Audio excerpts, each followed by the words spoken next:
Okay, so this is the website incarnateword.in, and here we have, if you go here, Sri Aurobindo, and here CWSA stand for Collected Works of Sri Aurobindo.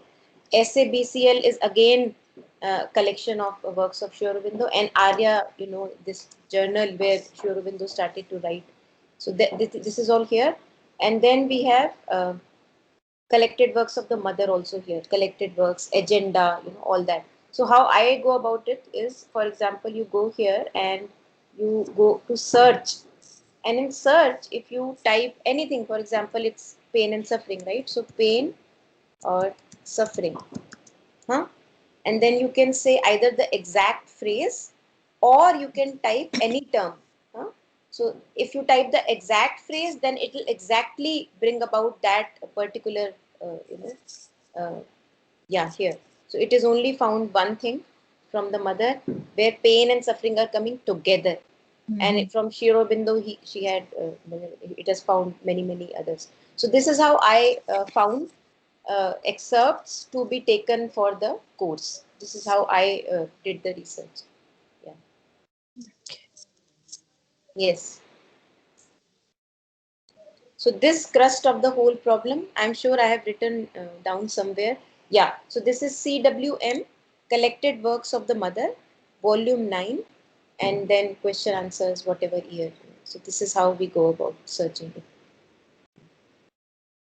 So here, prayers and meditations are also available. Would that be available here? Definitely. So I Okay. have sent you a PDF copy of prayers and meditations anyway Yes. by email, but I'm sure it is all available here. Okay. Okay. So firstly, I have to, yeah, okay, Preeti, good to know. So we can put our video on or off, whichever is comfortable to you. For me, everything works, and it was a actually always it's always a pleasure to go through the worksheets, because uh, it's like a study, right, into the whole kind of human psychology that we do. The more intimately we are able to write about ourselves, the more intimately we are able to observe our movements. So it's always a delight to go through the worksheets, and uh, again, all three of you have responded, and I've responded back. So now today we can either take a part of week 2 assigned reading, or whatever questions or concerns you may have. We can take all that. So what do you suggest?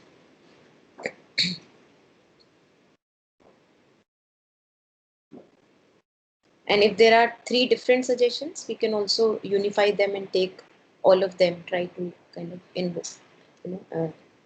involve all 3 suggestions. Yeah. I'm okay with the week 2 reading if everybody agrees to that. Okay. Okay. Great. Yeah, same here. Okay. Perfect. Rinkuji, are you okay with that? Yes, yes. ठीक है. So let's then go about it, and then you can ask anything if there is nothing, or if I have to explain something, I can just go ahead with that. So I would then request uh, someone from you to read maybe this much. Let me color it first for you. Yeah. Oh, this color is not a nice color. Let me see. Yeah. Yeah, this is okay. Who would like to read?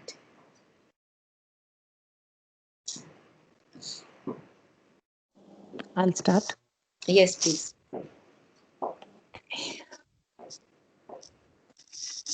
Pain and Suffering, Week 2.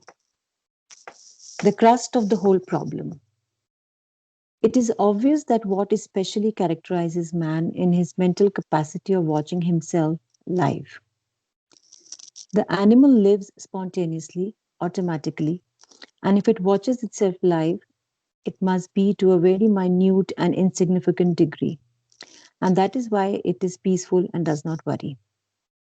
Even if an animal is suffering because of an accident or an illness, this suffering is reduced to a minimum by the fact that it does not observe it, does not project it in its consciousness and into the future. does not imagine things about its illness or its accident. With man, there has begun this perpetual worrying about what is going to happen, and this worry is the principal, if not the sole cause, of his torment. With this objectivizing consciousness, there has begun anxiety, painful imaginations, worry, torment, anticipation of future catastrophes, with the result that most men, and not the least conscious, the most conscious, live in perpetual torment. Man is too conscious to be indifferent. He is not conscious enough to know what will happen. Truly, it could be said without fear of making a mistake that all earth's creatures, he is the most miserable.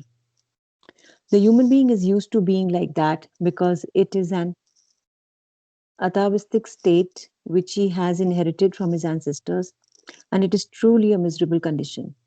And it is only with this spiritual capacity of rising to a higher level and replacing the animal's unconsciousness by a spiritual superconsciousness that there comes into the being not only the capacity to see the goal of existence and to foresee the culmination of the effort, but also a clear sighted trust in a higher spiritual power to which one can surrender one's whole being, entrust oneself, give the responsibility for one's life and future, and so abandon all worries.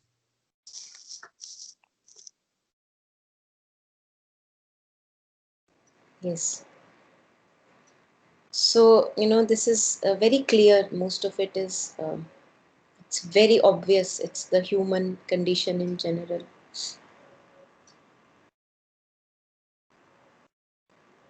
And the abuse of mind is very obvious also. How we abuse the mind. We do not keep it only for, maybe going to the market and calculating what money I need. We just abuse the mind so much, so badly. And with animals, it's not that much of a misery because the animals cannot project itself into future. It cannot begin to imagine that what will happen if I pass away, right? It does not do that. It does not have the capacity. Now man has that capacity of imagination, and we abuse that capacity of imagination, and that is why we suffer. And suffering, sometimes I feel that understanding suffering is so simple, and yet many a times it can be really complex, although the crux is really very simple. Suffering is whenever I'm not able to fully be with anything that is present in my life right now. So if I'm undergoing a divorce, when will I suffer? Now divorce is not a problem. Problem is when I am not fine with it. There is something else that I desire from that situation which is not there at the moment. So all the time there is, you will see if you observe, minutely, that suffering is always there where I am not fine with something in me is resisting badly whatever life is presenting to me right now. So I may have an illness, right? I may have a disease, but it is not necessary that I will suffer.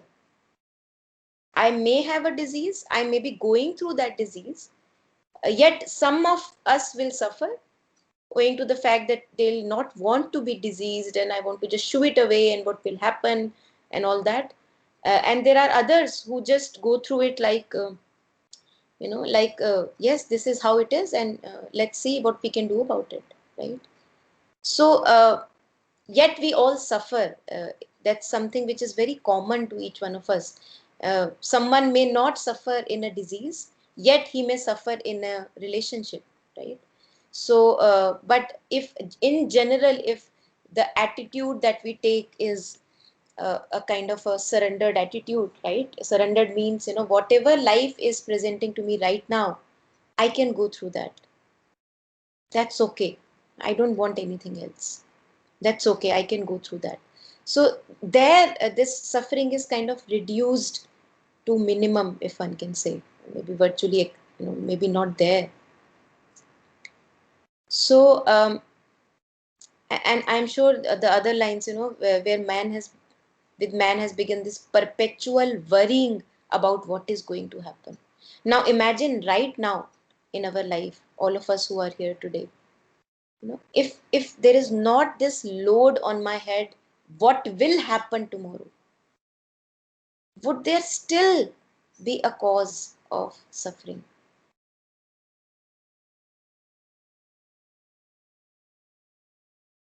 We are all sitting wherever we are, and uh, we had our dinner, or maybe yet to have the dinner, whatever, or morning time breakfast, yet to have breakfast. We are breathing, we are alive, we can feel, we can sense, we are not numb. Everything is alive and kicking. But the moment the mind kicks in, as if the abuse of the mind begins. And that is why I'm feeling more and more that it is very, very strongly urgent for all of us to abide in our true nature. Parallelly, many different parallel uh, kind of, words can be used, philosophies can be used, because we have strayed away, as if it seems that we have strayed away from our true nature, which is peace and rest. That is what all of us want to kind of, expect. Even when I want to expect something out of a relationship, right? So if I have a demand from a relationship, if I go to the end of the expectation, okay, I want this person to act in this way, da da da, and that will make me feel at ease. So ultimate thing that I want from each expectation is that I am not at ease. And that's why it becomes very urgent for us to tap into that ease which is ever present, which has never been lost. Imagine that there is a person, I am sleeping, right? And in my sleep, I'm having this dream. And in dream, I'm really very anxious. I'm anxious in the dream. And and the moment I wake up from the dream, I see that the rest was forever there. I was resting. So what is necessary, and that is what even Kabir, what I keep on sharing in the couplets, that Kabir also says that nothing has to be achieved. One just has to wake up. And what is the process of waking up? The process of waking up requires disengagement from the mind, the thoughts, the feelings, and the body. So I see that I am aware of the thoughts. Yes. I see that I am aware of the feeling. I see that I am aware of the difficulty or the challenge present right now in my life. Yes, I am aware. I see and I'm aware of the sensations of the body. Yes. And in all that seeing, I see that I am not the thought, I am not the feeling, neither am I the sensations in the body, because they come and go. Headaches come and go. Feelings of pleasure and pain come and go. I am the one who is witnessing the thoughts, the feelings, and the sensations. I never go away. Even in the darkest challenge, I am able to see that there is a dark challenge in my life. The seeing is ever, ever present. So So, this, Monica, yes, um, yes, what happens to one when we like? Does it happen that we lose the connect with that scene, or something gets veiled up, or we get too much involved in what is happening? Why yes, forget? Like if I have to say, might be 30-40% of the time I am able to do what you're saying right now. yes, Why that 70% or 40% of the time I lose that bit? yes, yes. Yeah. So we have this property of going out in the world, right? Going out, interacting with people, interacting with whatever objects in the world, right? Right. And you're right, as you say, that we get too involved and it becomes my identity. So it's just that I lose remembrance of who I truly am, and I see that I have become This thought has become my identity. This phase of life has become my identity. This person has become my identity. And that's why in intimate relationships, it's so hard in intimate relationships, because that person becomes our identity. And I cannot see myself without that person. I feel incomplete without that person. It's just an old habit, actually, if one sees closely. And initially, when I'm dissociating with that person, physical and mental dissociation, we will see that we will face a lot of discomfort. But it is only a phase, because we have gotten used to that association, rather than being associated with our true nature, which is pure awareness. So yes, you are right that we forget, and we just get too involved. The stakes become too high. If that person leaves me, I will be gone. The stakes become too high. And one sees, when these tragedies and challenges happen, one sees that no matter whatever happens, we are still there. I'm still there. I'm surviving. Yes, it was challenging, but I'm still there. And that's why, again, the importance of remembrance. Remember who you truly are.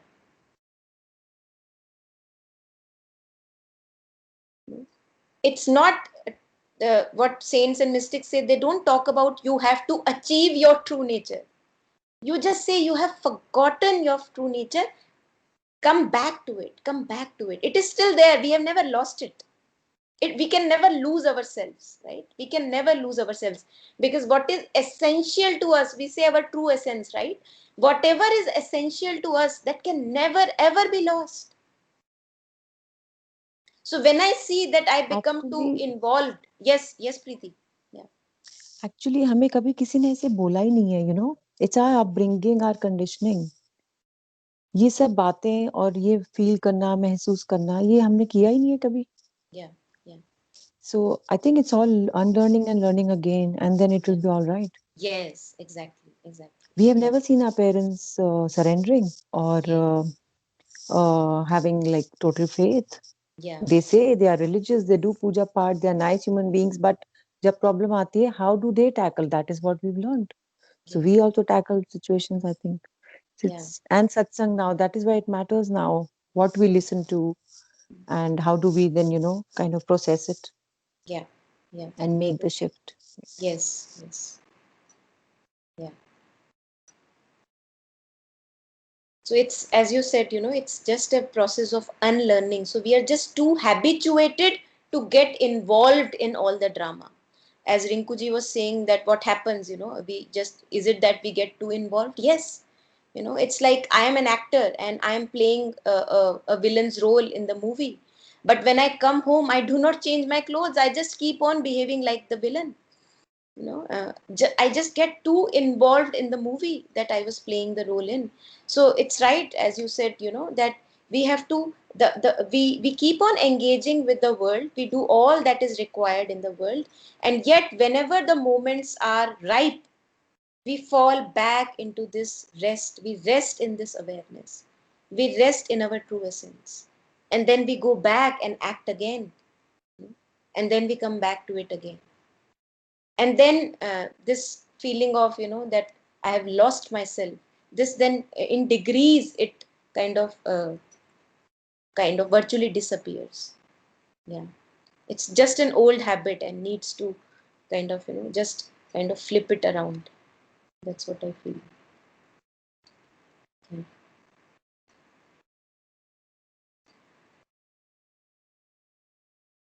Yes, so that's what we were reading here.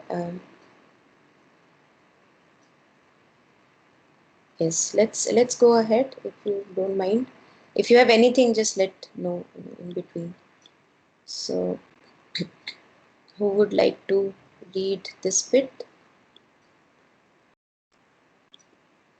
Of course, starting from of course. May I go ahead? Yes, please. Of course, it is impossible for man to fall back to the level of the animal and lose the consciousness he has acquired.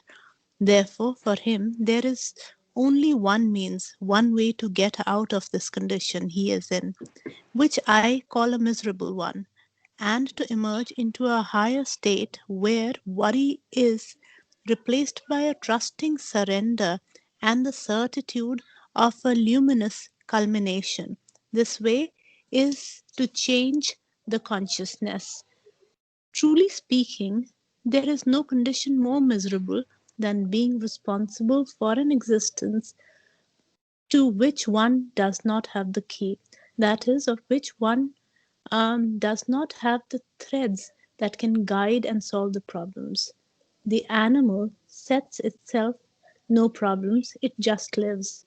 Its instinct drives it. It relies on the collective consciousness, which has an innate knowledge and is higher than itself. But it is automatic, spontaneous. It has no need to will something and make an effort to bring it about. It is quite natural like that. It is quite naturally like that. And as it is not responsible for its life, it does not worry. With man is born the sense of having to depend on himself. And as he does not have the necessary knowledge, the result is a perpetual torment. This torment can come to an end only with a total surrender to a higher consciousness than his own, to which he can totally entrust himself, hand over his worries, and leave the care of guiding his life and organizing everything. Yeah. Yes.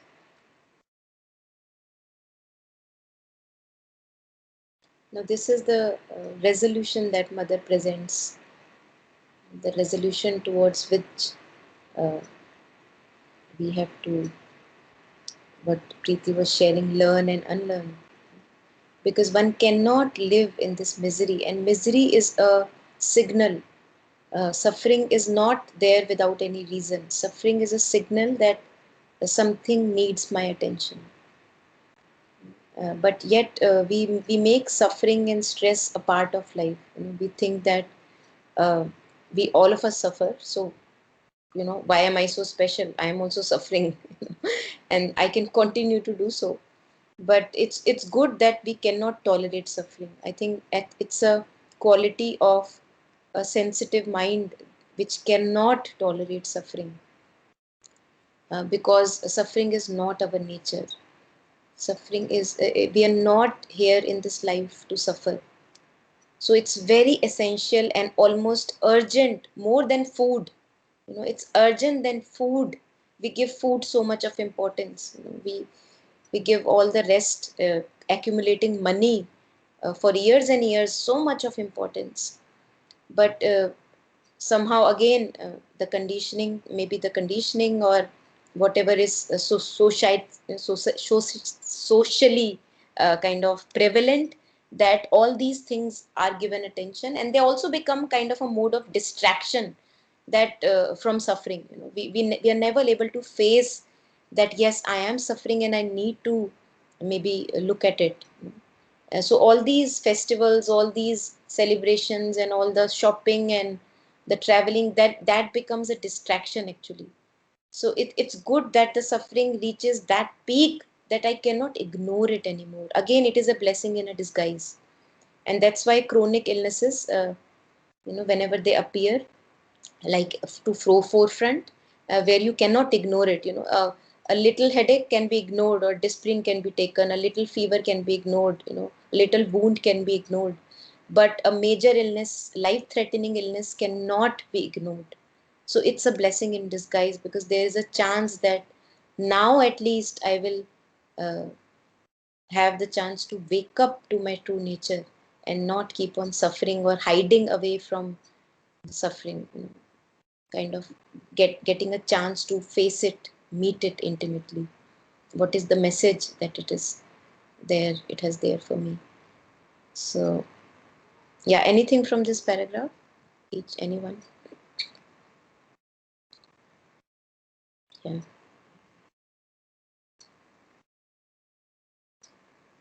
And this topic of surrender, we can just discuss, go into it depths again and again. We can go into in depths in several. This can go in several directions depending on the mood of the discussion.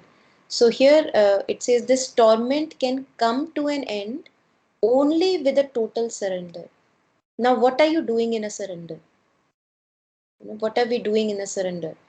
So, as we were discussing earlier, that suffering arises because whatever is present in my life right now, that is not right. There is a strong resistance uh, that I become in whatever is unfolding in my life. That is not right. This is not right. This is unfair. How can this be? And then suffering starts.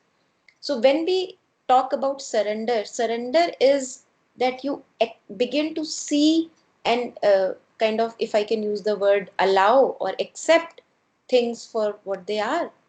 You know that you have no control over whatever situation is there right now. So what you say is that, yes, for example, if we are connected with the mother, we say, mother, yes, mother, this is what you present to me right now. Okay, thank you for this. Thank you for this, and give me the strength to go through this.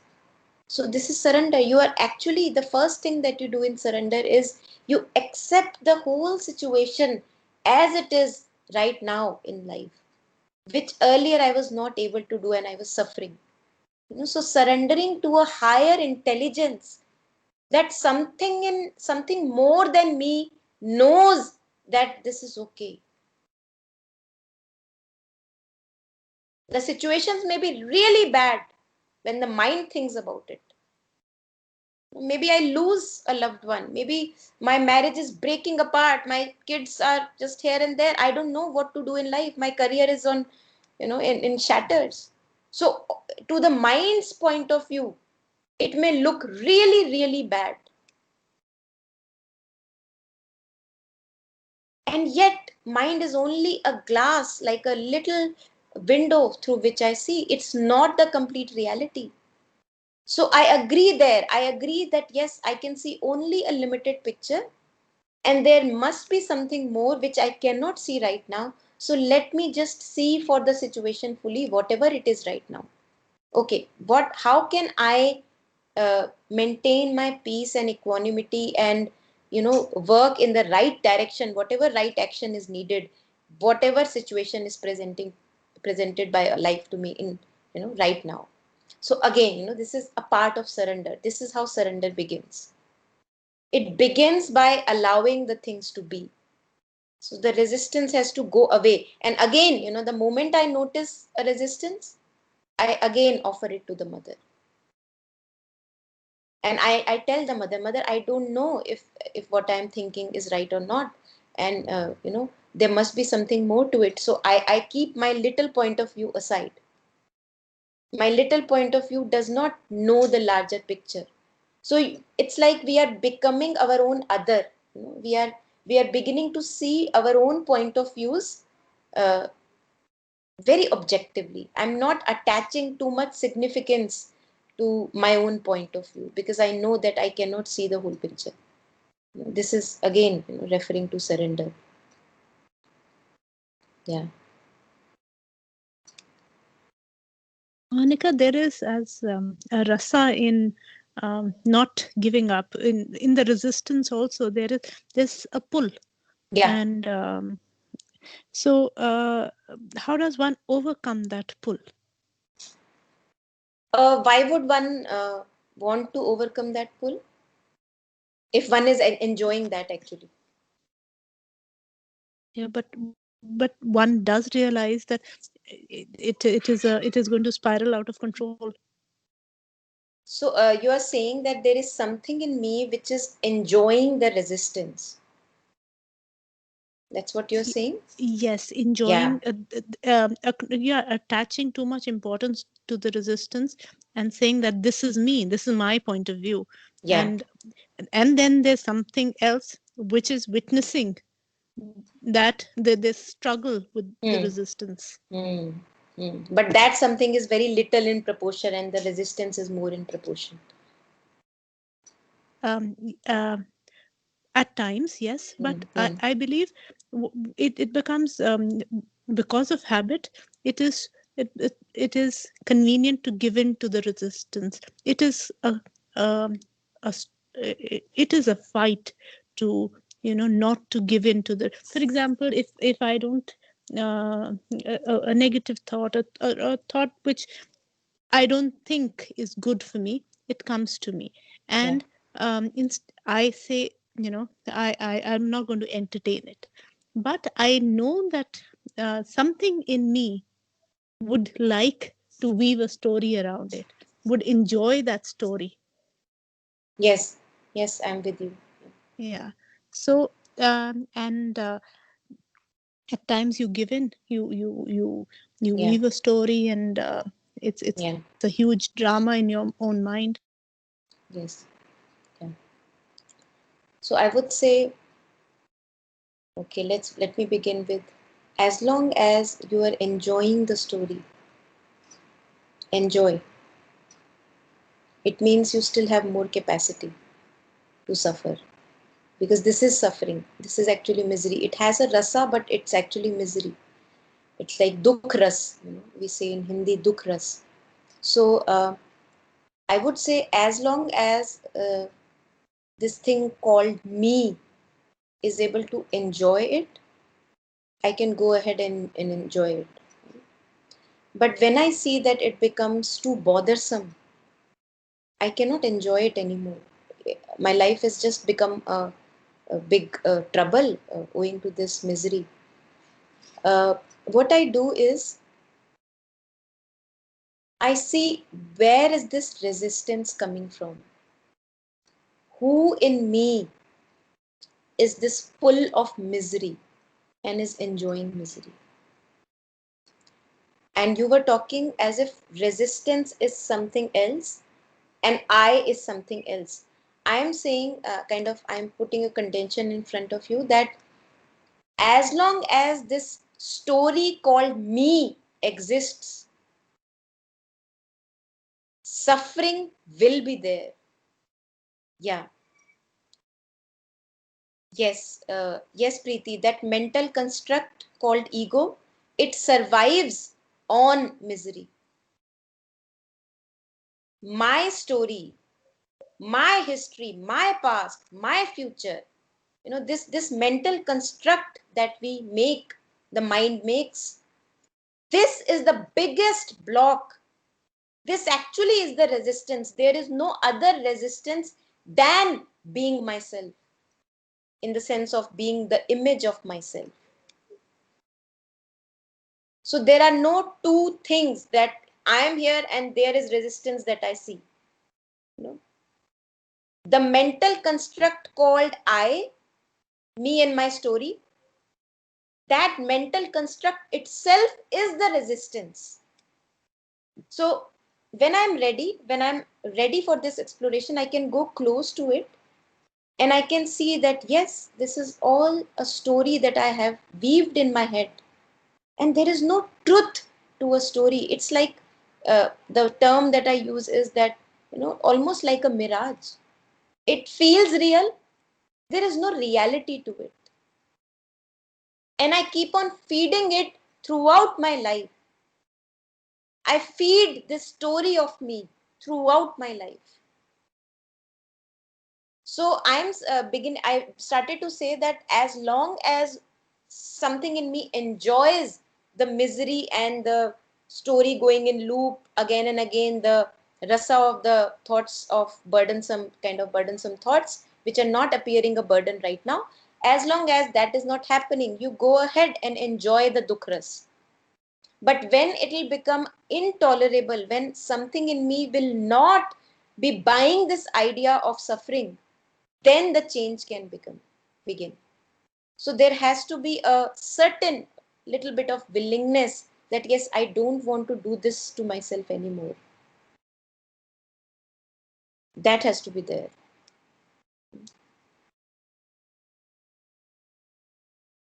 That's what I feel. But, Yeah, yeah, because if we start enjoying it, it can become very painful at some yeah, point. Okay, yeah, that is one thing. yeah, But then you have also shared once, and we talk about it. That sit with it, Yeah. And if you can, then just like a onion peel, just keep exploring it, exploring it, exploring it till you reach the inner truth. Because once you reach the inner truth, and then that knowledge will help you not to fall in that trap again next time. Yes. Yes. Though it's a very difficult exercise, it's very, very difficult. It's so easy to get swayed by the mind. I would say it's just the ego, which would, the mind, because ego is arising. Ego is a construct of the mind. So I would say Yes. it's just the mind that makes it appear difficult. It's not difficult when one is ready. That's the condition. If I'm not ready, Ready, ready in faith and surrender, and yes, yes. If yeah. I'm still to have more juice from the misery, I can continue actually. There's no one stopping me. But when the misery is enough and it has bothered my life enough, and now I'm becoming ready that no more misery now, I have to look into this really closely. Then it is actually really a short kind tuck, and then you're there. But to that have that tuck, you need to have all the rasa or the dukh ras, वो अपना P low अच्छे से. ऐसी कोई जल्दी नहीं है, जल्दी है भी actually, but इतनी भी नहीं है, I would say. So because it cannot be done forcefully, this, I feel that they cannot be, I cannot push someone to it, or someone cannot push me into it.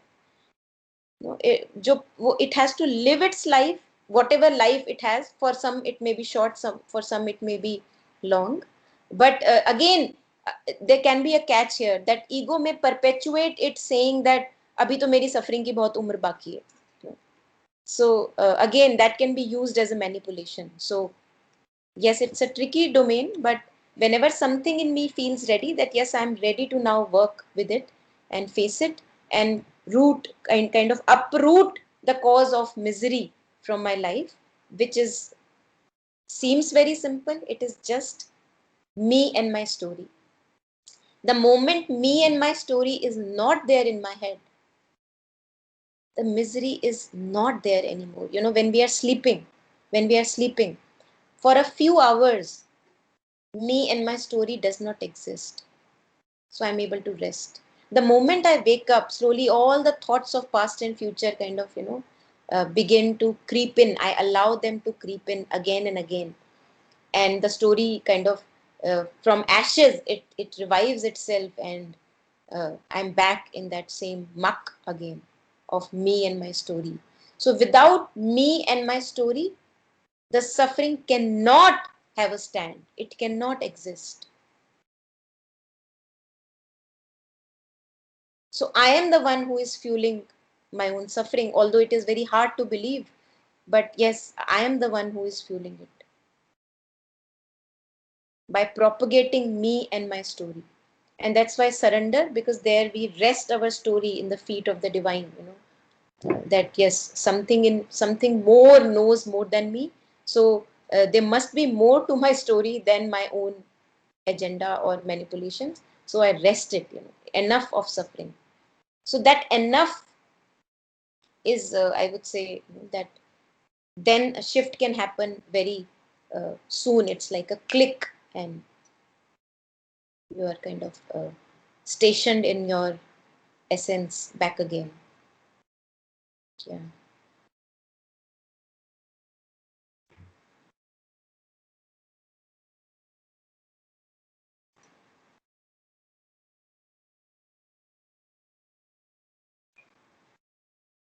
Okay, so let's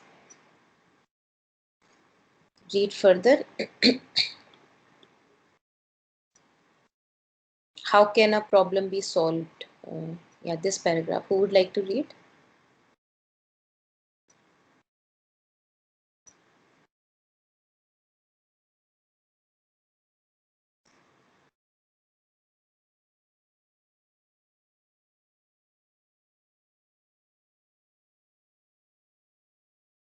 Yeah, anyone who would like to read this paragraph?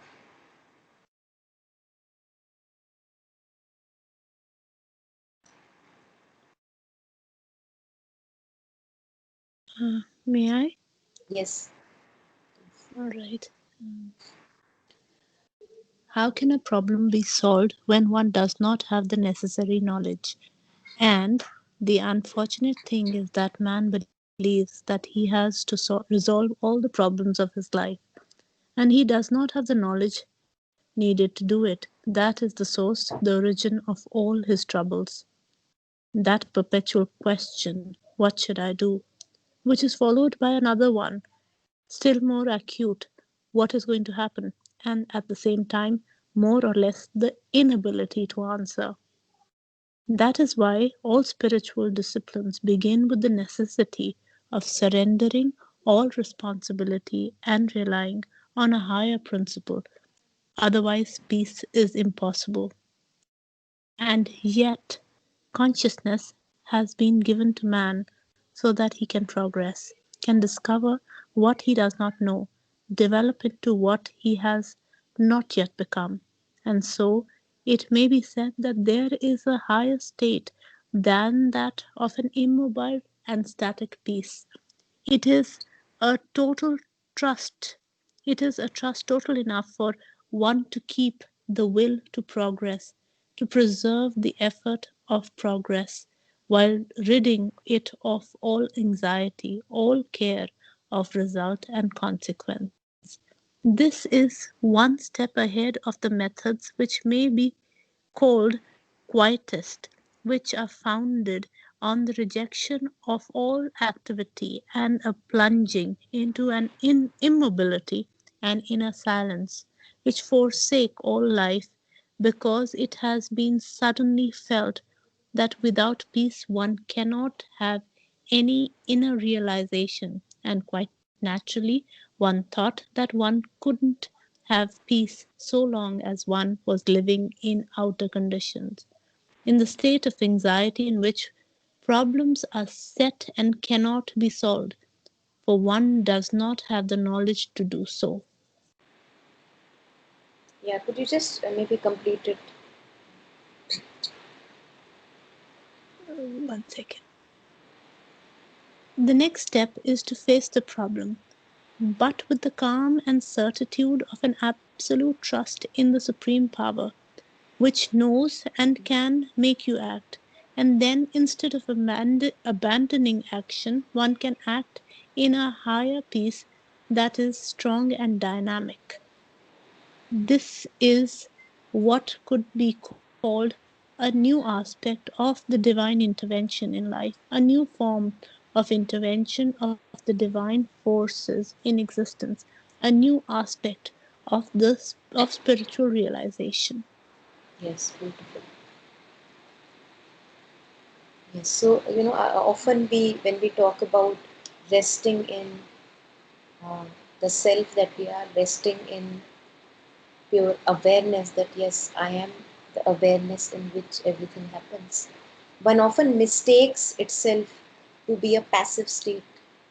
So for the mind, it is a passive state, yes, because the mind is not active in that state. Yet this state is a very re-energizing state for all the action that is required to be done. Usually how we live life is that we waste so much of energy, we kind of drain out so much of energy in obsessive contemplation, obsessive thinking.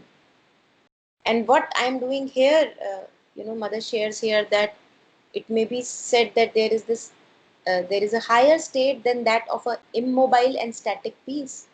So yes, I am resting again and again in my awareness, resting again and again within my being, knowing myself as that rest rather and awareness rather than the thoughts, the feelings, and the sensations. So I am doing neti neti again and again.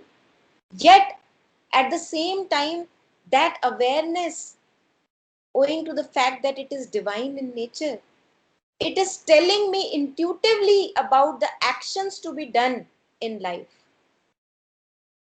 So it's not a passive kind of a state in which no activity is needed to be done. Here I become more capable of doing the right action. While otherwise I was just wasting my energy in obsessive thinking, you know. And here in this state, I get more insights, more intuition. So my actions become more intuitive in nature rather than coming out of thinking. So this is a double advantage of resting myself in my true nature, that I get re-energized, and then I also get hints and clues to what to do next, what is the right action to be done. So there is this, it's a very dynamic state, as mother is referring here. It's, so there is peace, but it's a dynamic peace. It's peace full of potential of energy. And when not needed, one rests back again. Immediately need arises, one acts out in the world, the right action, whatever is required. So, Monica, is it Yes. possible that even in suffering, one can feel that inner? It's very funny, but yeah, even when you're suffering, one can feel the joy. Yes, yes, yes. I think it's a possibility, yes. Although that joy would be not, I would not exactly say a joy, but yeah, certain maybe a calm or a stillness maybe can be sensed within uh, a strong period of suffering, yes. But then it will be very fleeting, so it will not stay. It will feel that it's not staying, so it is always there in the background. But yes, suffering is so intense that that it's not where I rest myself. I'm still there in the suffering. That's what I feel, because wherever suffering is there, there is this sense of me and my story always there. Without that, suffering cannot exist. So as long as I am identified with me and my story, it cannot be that peace and contentment is something that I rest myself in. So, Yeah, what but yeah, I understand is I might be giving. So, I'm speaking for myself right now. So, I please, huh? Yeah, giving the name of whatever situation I am in as suffering because that's what I have been taught. That's what I have been showed, or might be I have seen.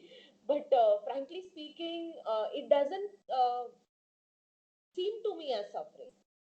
It really seems that I'm not losing my sleep. I am absolutely grounded when I'm taking my step. And okay, ठीक है, दुनिया बोल रही है, it's suffering. Let me see how it goes with me. yeah. Okay, okay. So I think then you may be, yeah, you're right. Then maybe we don't need to call it suffering, because it can just be a challenging situation, that one is going through. And then I don't think if that can be called suffering, because suffering is a state where I'm very uneasy with myself and I do not have contentment in life.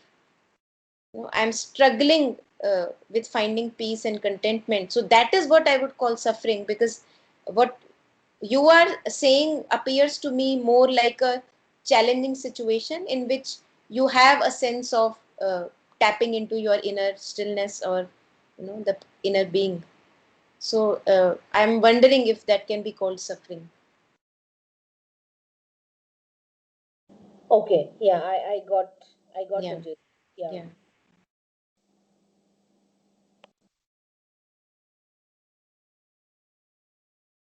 yes. So we were here. Yeah, so this is the question, the mother was sharing that the origin of all his troubles, that perpetual question, what should I do? What is going to happen? All that worry and anxiety, and the inability to answer that question. And that's where again mother shares surrender, the power of surrender. Again, surrender is immediately the moment I'm able to accept my situation as it is. As it is, yes, there is pain. Yes, I'm going through loss.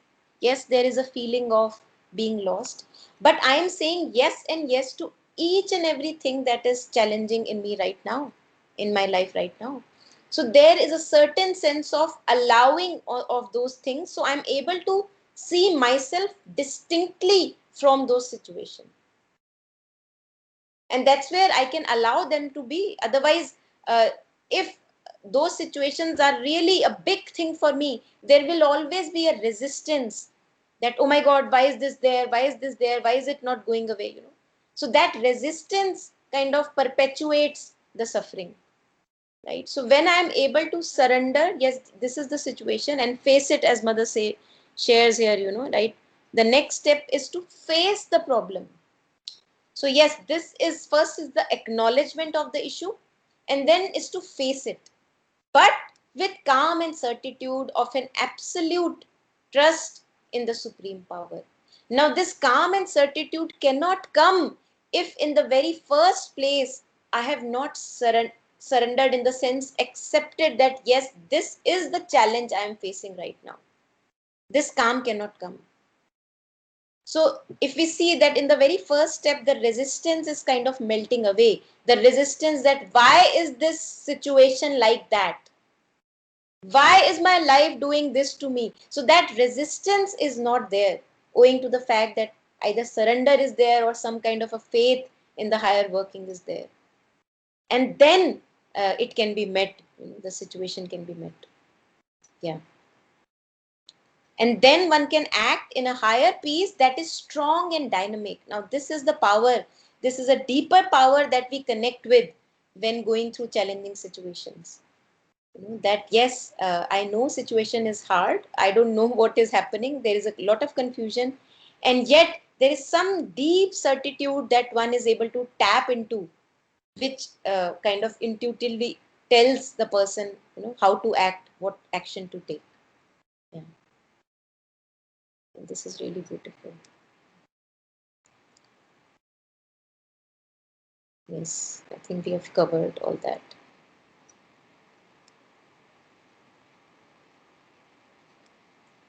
So let's maybe take this up, and then we can see if we want to yeah, just go quickly over, not quickly, relaxedly over this paragraph. What is suffering? Yeah. Yeah, why is there suffering? So, who would like to read?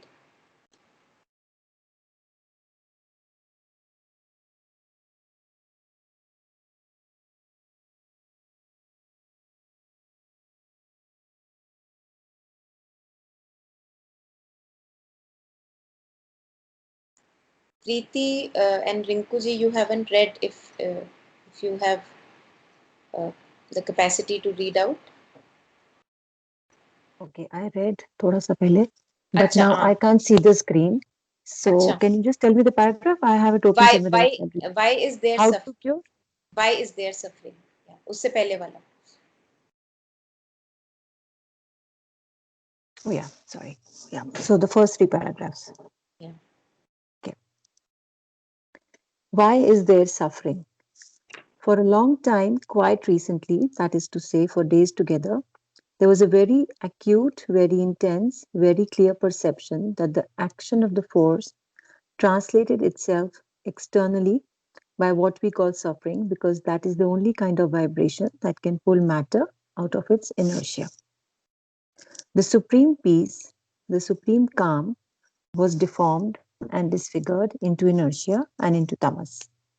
And precisely because this was the deformation of true peace and calm, there was no reason why it should change. A certain vibration of awakening, of reawakening, was necessary to come out of its tamas, that could not pass directly from tamas to peace.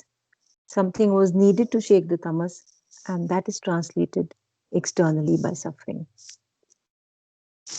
I am speaking here of physical suffering because all the other sufferings, vital, mental, emotional sufferings, are due to a wrong working of the mind. And these may simply be classed together as falsehood. That's all. But physical suffering gives me the impression of a child being beaten, because here, in matter, falsehood has become ignorance. That is to say, there is no bad will. No bad will is there in matter. All is inertia and ignorance. Complete ignorance of the truth, ignorance of the origin, ignorance of the possibility, and ignorance even of what is to be done in order not to suffer physically. This ignorance is everywhere in the cells, and it is only the experience the experience of what is translated in this rudimentary consciousness as suffering, which can awaken, bring forth the need to know and to cure, and the aspiration to transform oneself. Yeah.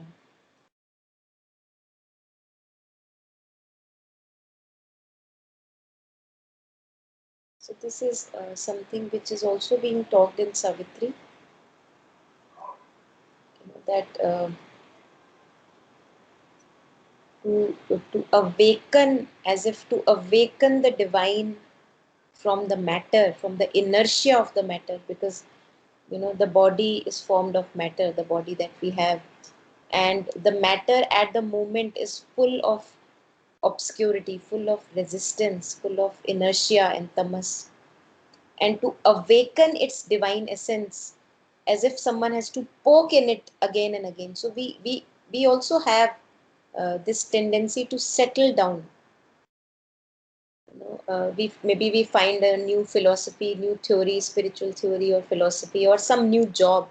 We have quickly this tendency to settle down. Now I feel fine, now I can settle down here, and in that settling down, the progression is kind of comes to a halt, and the only uh, kind of purpose the soul is there is to progress.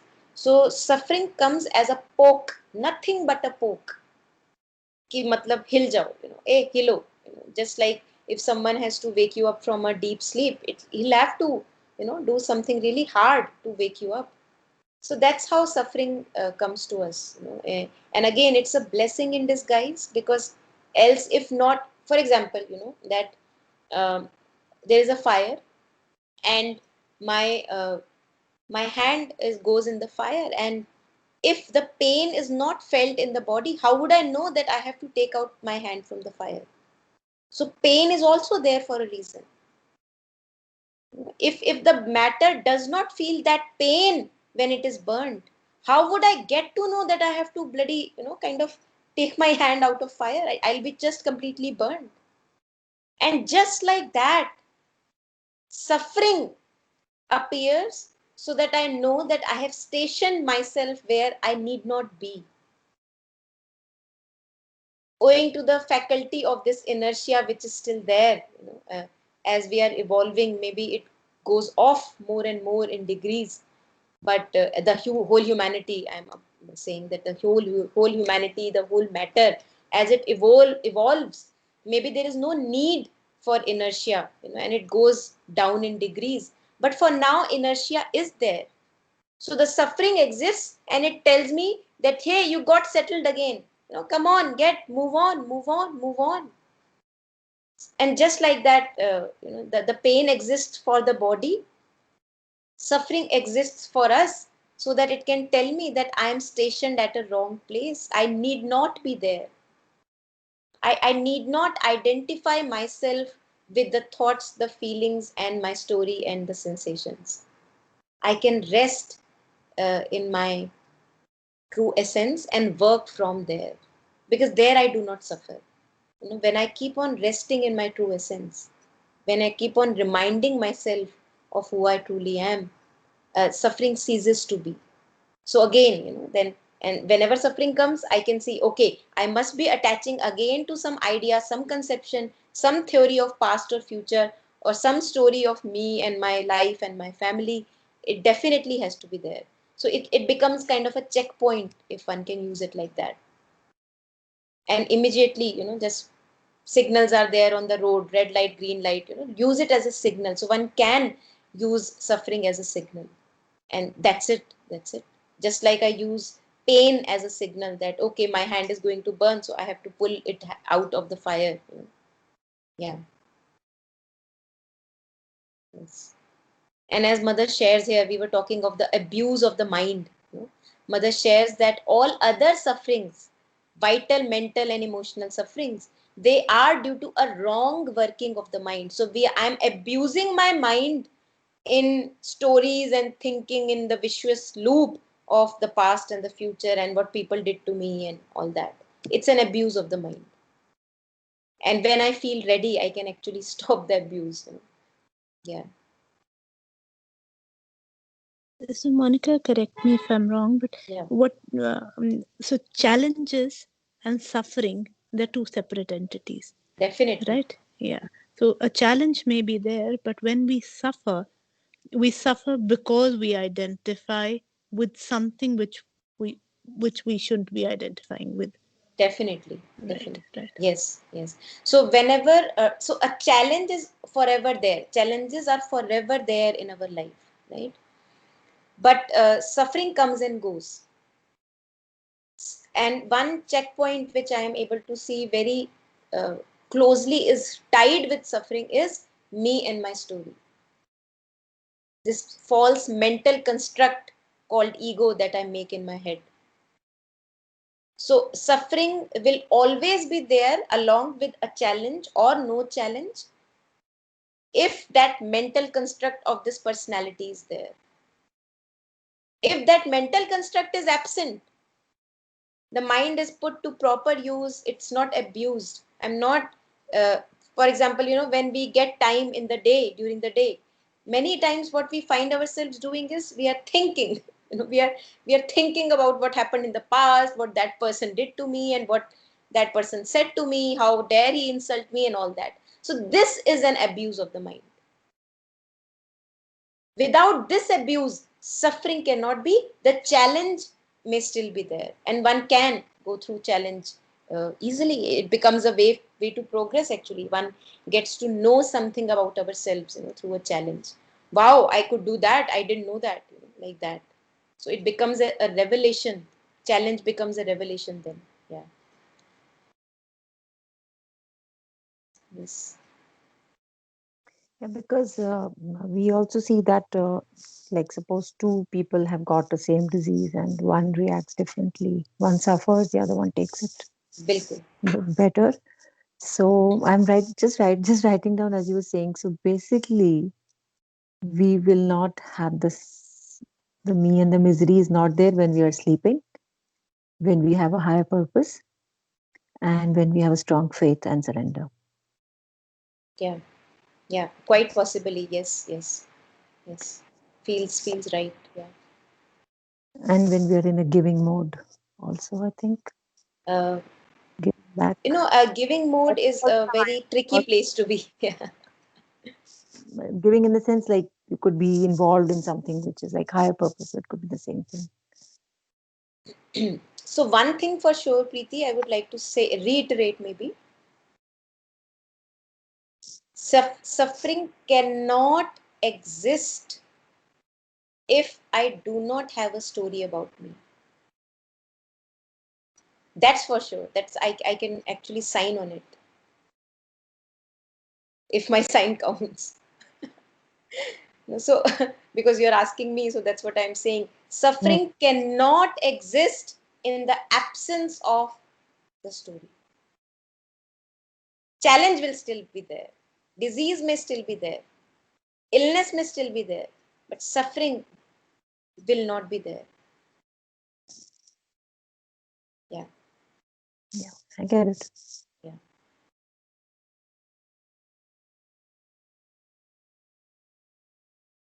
So then the last two paragraphs of this thing, why is there suffering? Who would like to read?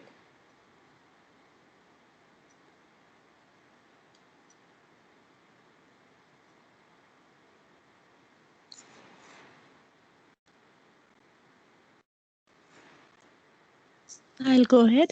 Yes, please. So, from it has become, yes, Yes, yes. it has become a certainty because in all the cells there is born the aspiration, which is becoming more and more intense and which wonders at the resistance.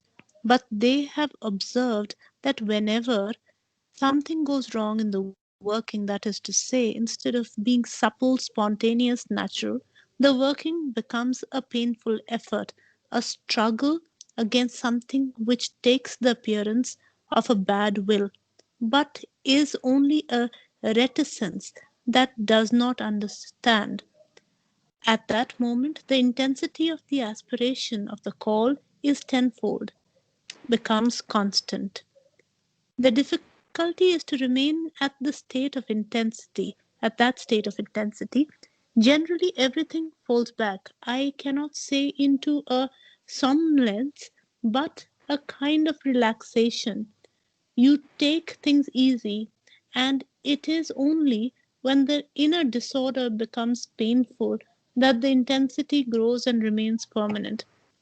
For hours, hours together, without slackening, the call, the aspiration, the will to be united with the divine, to become the divine, is maintained at its maximum. Why? Because there was externally what is called a physical disorder, a suffering. Otherwise, when there is no suffering, from time to time one soars up, then one falls back into a slackening. Again, another time one soars up once more. There is no end to it. That lasts eternally. If we want things to go fast, relatively fast according to the rhythm of our life, this smack of the whip is necessary. I am convinced of it, because as soon as you are within your inner being, you look upon that with contempt as regard oneself. But then, all of a sudden, when there comes this true compassion of the divine love, and when one sees all these things that appear so horrible, so abnormal, so absurd, this great pain which is upon all beings and even upon all things, then there takes birth in this physical being the aspiration to soothe, to cure, to remove that. There is in love at its origin something which is translated constantly as the intervention of grace, a force, a sweetness, something like a vibration of solace spread everywhere, but which is illumined consciousness can direct, concentrate on some points. And it is there itself, that I saw the true one can make of thought. Thought serves as a kind of channel to carry this vibration from place to place whenever it is necessary. This force, this vibration of sweetness, is there in a static way upon the world, pressing in order to be received, but it is an impersonal action, and thought, illumined thought, surrendered thought, thought which is no longer anything but an instrument, which tries no longer to initiate things, which is satisfied with being moved by the higher consciousness. Thought serves as an intermediary to establish a contact, a relation, and to enable this impersonal force to act whenever it is necessary upon definite points. Yeah.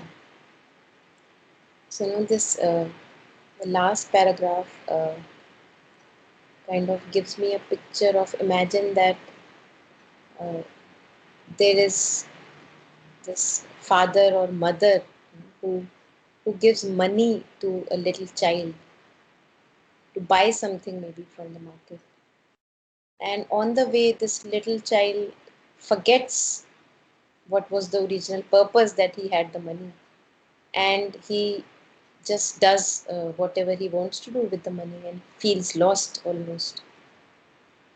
And this is what we have has happened to the thought. We were talking about again about abuse of the mind.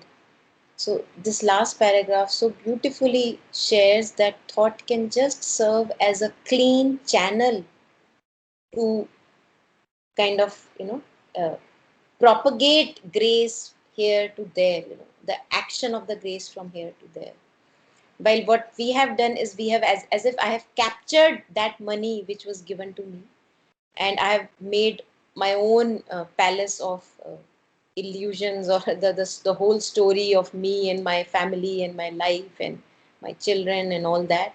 So I have actually captured the boat of the divine, it feels. When I say I, it means the mental construct, the separate me that I consider myself to be.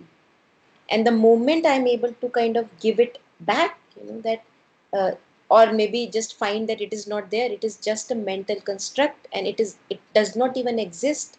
So either that way, or the way of surrender, in the sense that I give myself back to the divine.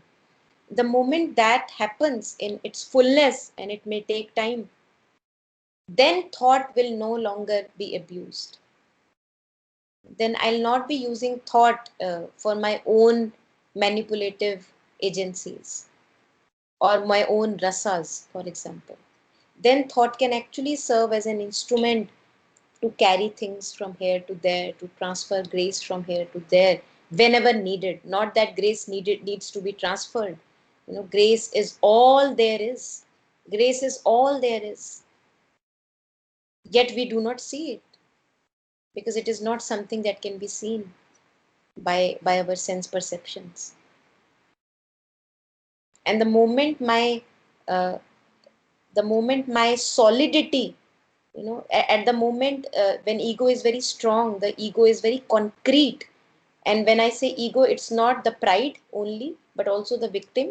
Any sense of story that I may be having in my head, when it's a strong story, it's like a very solid story, it becomes actually a block. It cannot receive grace. Just like, compare as if there is a sponge and a rock. Who will receive water easily? The sponge, because it has more pores, it is soft, supple. The rock will not receive water that easily. The rock will have to take centuries for it to get dissolved into silt, through the action of water. So, a very strong, solid mental construct that I have about myself is like that stone which cannot receive grace. Grace is forever there, but it cannot receive it. It is as if it is impervious to it. And the moment I begin to again and again, yet again, the moment I see this story in my head, I surrender it, I offer it, I do not fuel it. And how do I fuel it? I fuel it by thinking about it. I fuel it by acting what it asks me to act about. So the moment I stop fueling this story in my head, my life becomes lighter, and I'm able to receive, being porous to the grace which is forever present. It was never away. And their thought can serve as an intermediary. The second, the last paragraph. Yeah.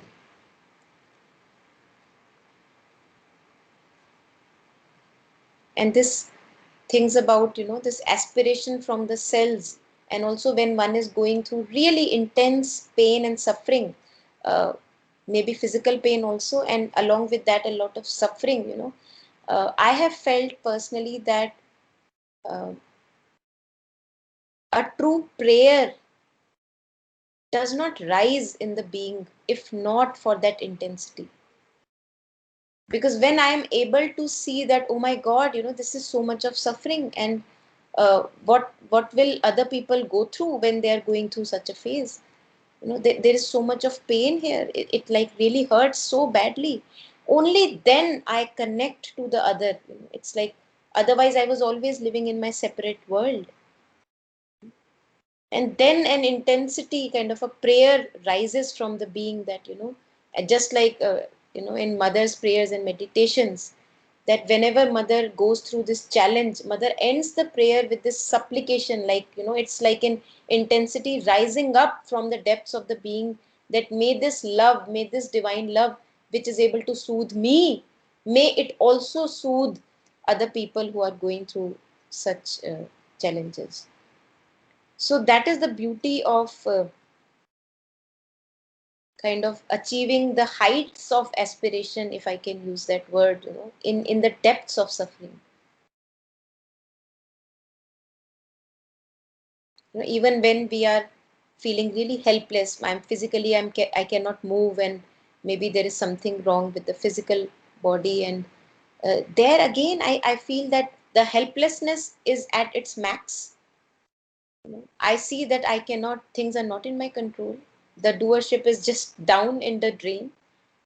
And the intensity that, yes, a kind of a surrender comes, that, yes, there is something higher than me that knows. Now that I cannot do anything. And then one can carry that remembrance that, yes, one actually is not in control. So better surrender. It's shorter than struggling against oneself.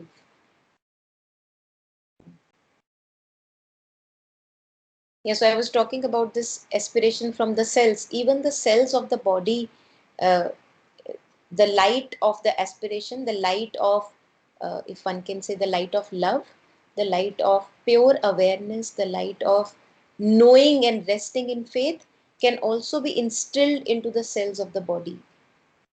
It can actually, one can lie down and feel the rest and faith in the cells, kind of inject. Mother uses at these lines at one point of time, that one can inject faith in the cells of the body, because cells have also gotten into this bad habit, and they have lost the faith that they actually can be immortal. Ignorance has veiled the sense of faith heavily, even in the cells, the physical cells of the being. Yeah. So whenever one feels ready, one can, it's kind of an experiment one can do. So, so let me just take up the last. Will not be obviously able to cover the whole thing. The idea was just to uh, kind of touch upon it, and maybe just take up the last paragraph. I'll read it, and you maybe, yeah, Yasho, you want to say, share something? Monica, here, Yeah. I'm convinced of it. I'm reading a line from here.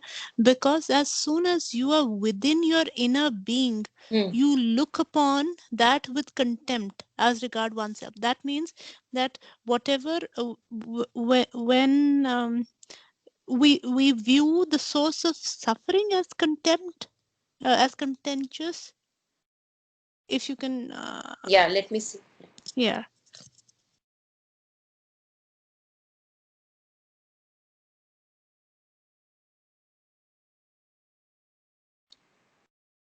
Okay, okay. So I feel that here it is hinted at that one feels that one is so stubborn. Sri Aurobindo shares that human nature is something like a dog's tail. It needs to be whipped again and again. So a dog's tail does not get straightened. So one has to kind of sit over it for a long time. Even then, when kind of the weight is removed, it turns up again. So this is, I feel this is in reference to that whip of suffering that is needed again and again, yet again in our life, so that we do not sleep to our true essence. We do not, fall back into a sleep again. So, and then when Mother shares that when one is established in the inner being, one actually looks at this tendency with contempt. Oh, I'm so stubborn. I do not, I'm not able to correct myself, and it's true. I have felt that many times with myself, that uh, we are just too teda, if one can say, and that's how it is. But later, then Mother shares that it continues this paragraph, and then Mother shares that all of a sudden there comes this true compassion.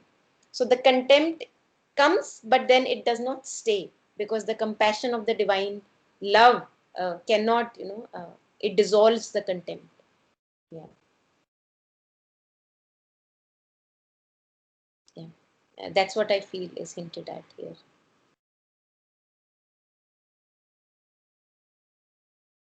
Okay. So now this is really beautiful. The last paragraph, I'll just shortly read it and maybe pick up something which I would like to share today. It may be said in an absolute way that an evil always carries its own remedy. This is so beautiful. Now, if I actually see this, if I face each challenge, each suffering with kind of confront it fully, I will never shy away from any challenge, knowing that at the depth of it, the remedy is also there. And if I have not found the remedy yet, it just means that I have not reached the true depth. Because we have this tendency of giving up very easily, that, oh, this is not working, I'm not finding, I have tried for these many years or these many months or whatever, and this is not working. So the thing is that we have not reached the depth of the evil if we have not found the remedy. So one has to go deeper and deeper and yet deeper, because in the depths there is only one thing, because the absolute truth is one and the only divine. There is no absolute truth. Darkness is not the absolute truth. Evil is not the absolute truth. So whenever we go deeply into something, uh, we are able to touch its base. We find the cure right there. One might say that the cure of any suffering coexists with the sufferings. How beautiful. So instead of seeing an evil useless and stupid, as it is generally thought to be, you see that the progress, the evolution which has made the suffering necessary, which is the cause of the suffering and the very reason for its existence, attains the intended result. So, suffering comes because I have wrongly identified myself with objects, things, people, places, thoughts, feelings, sensations. Now, if I go to the depths of the suffering, I see that the very reason it existed was to disidentify from this misplaced identification. And the suffering ceases to exist. It goes away. It says bye bye. I've done my job. You're back home again. So I'm going, I'm disappearing. So that's the beauty. And that's Mother shares that do not take these things on face values. So suffering on the appearance, it may appear very ugly. One may just try to shoo it away. But is it so? Is it so? Yes.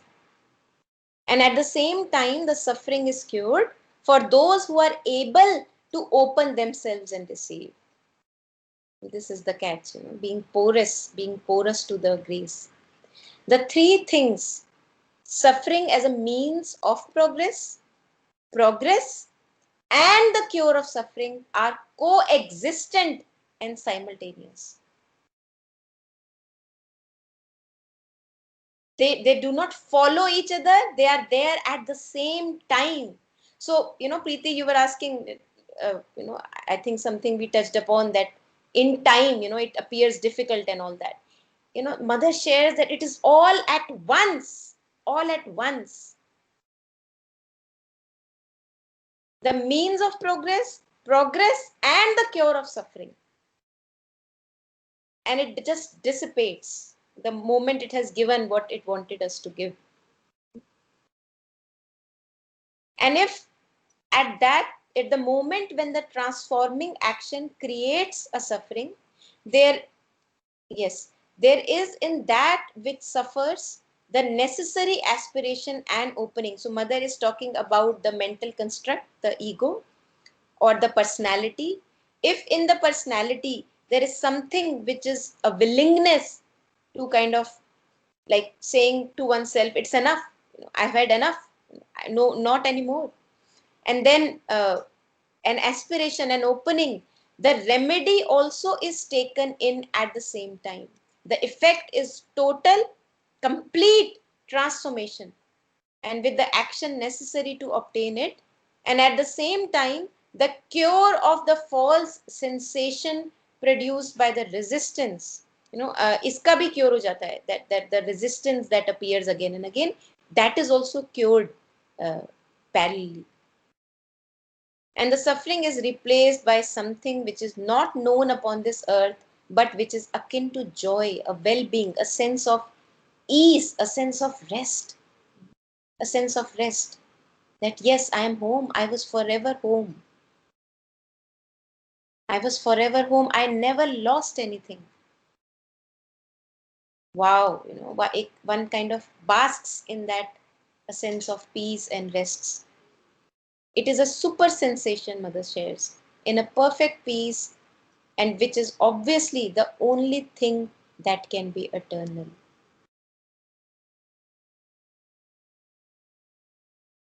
Yeah, this is really beautiful. Yeah, so, and Mother shares that this has been felt. It's not that we have not touched the space. I believe it is something that has been felt, experienced partially and in a very fleeting manner through all the ages, but which has just begun to concentrate and almost concretize itself upon earth. So this is going to dawn again and again and in more degrees in human evolution. This sense of we see all around. We It's almost a mass awakening kind of happening to the kind of ending the degrees of consumerism and kind of bhogwadi, if I can use that word, that we fell into, the kind of a trap that we fell into. It's kind of an awakening from that. So it's happening on a mass level now, more and more. Yeah. Yes, yes, Preeti. We are just closing anyway. Yeah, please go.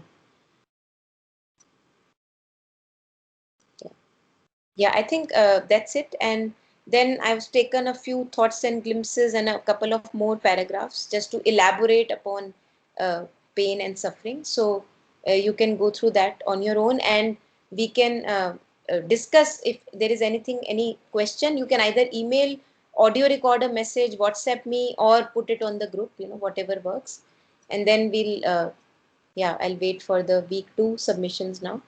And I think that's it. We have discussed enough. Yeah. Yeah. Bye. Merry Christmas, Preeti. Bye bye. You too. Yeah, I think that's all. Thank you. Thank you. Thank you. Bye.